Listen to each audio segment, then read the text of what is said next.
ఇప్పుడు బయలుదేరినా మీరింటికి చేరుకునేసరికి 1 గంట సమయం పడుతుంది. అప్పటికి మీటింగ్ కూడా అయిపోతుంది.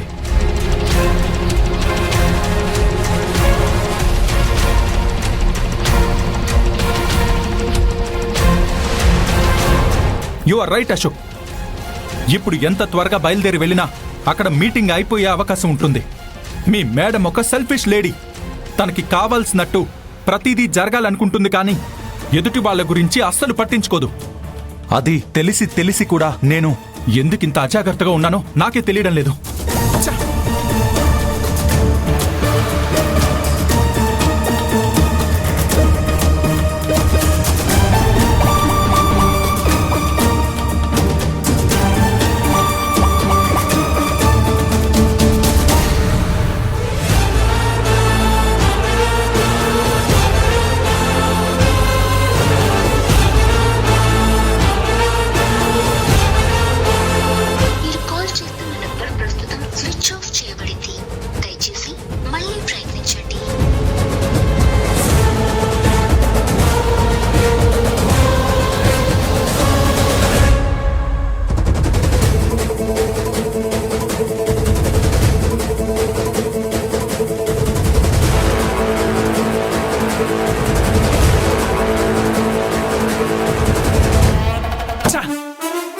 బోర్డ్ మీటింగ్ అంటే కొందరికి రెస్పెక్ట్ లేకుండా పోయింది.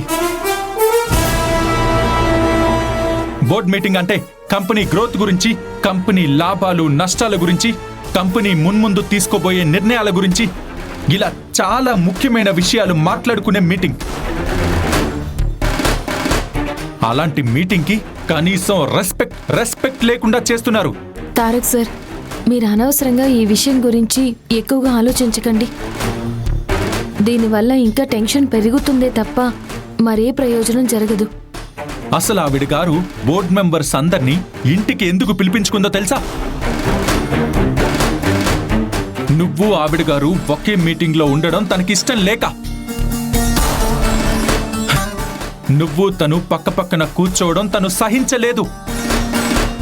అందుకే ఇంత ఎత్తుగడ వేసింది. తారక్ సార్, పోతే పోనీలేండి.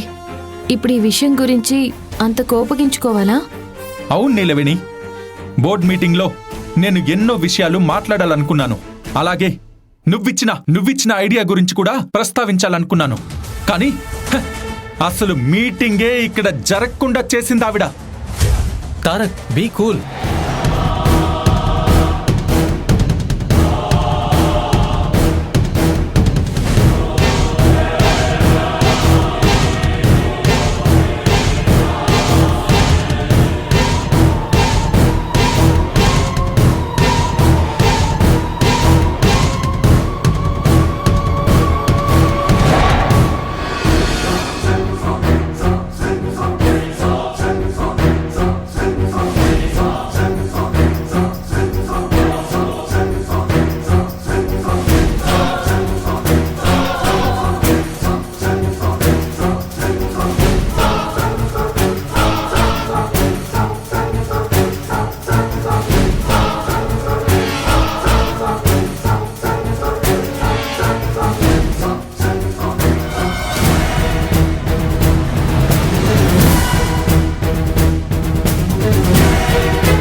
ఎస్,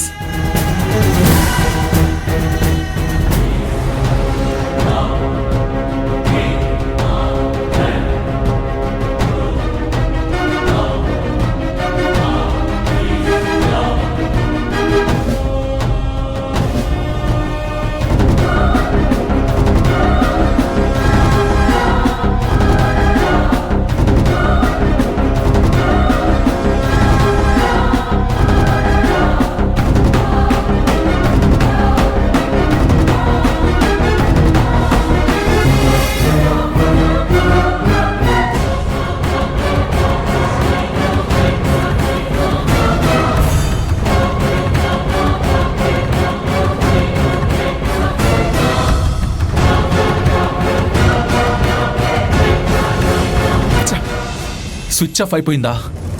అందుకే నీ కాల్స్ కలవలేదనుకుంటారా? సరే, నీ ఫోన్ ఇవ్వు.